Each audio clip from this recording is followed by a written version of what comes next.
அதாவது நிர்மல்குமார் ஐயா பயங்கர கான்ஃபிடென்ட். அவரும் அந்த பக்கம் பிஜேபியிலிருந்து வந்தவர் தானே.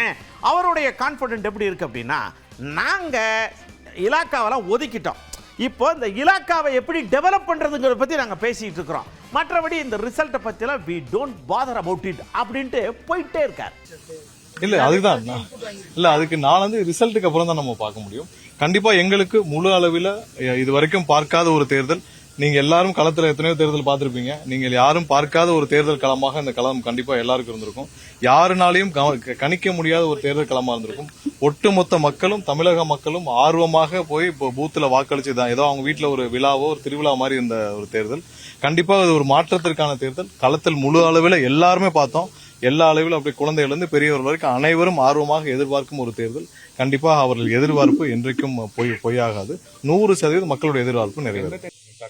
இல்ல ஓட்டிங் அனாலிசிஸ் நம்ம தனியா பண்ணிக்கலாம். மக்கள் அனைவரும் எவ்வாறு வாக்களித்தார்கள் நம்ம பேசிக்கலாம். ஏன்னா மக்கள் அனைவரும், எல்லா தரப்பு மக்களும், நீங்க திமுக வாக்காளர்களும் எங்களுக்கு வாக்களித்திருக்கார்கள், அதிமுக வாக்காளரும் எங்களுக்கு வாக்களித்திருக்காங்க. ஒட்டுமொத்தமாக தமிழக மக்கள் அனைவரும் மாற்றத்தை விரும்பி வாக்களித்துள்ளனர். அதை நீங்க தேர்தல் அன்னைக்கு பாத்துக்கலாம். நம்ம மத்த ஓட்டிங் பேட்டர்ன் அனாலிசிஸ் எல்லாத்தையும் நம்ம அலசிட்டு இருக்க வேண்டிய அவசியம் இல்லை.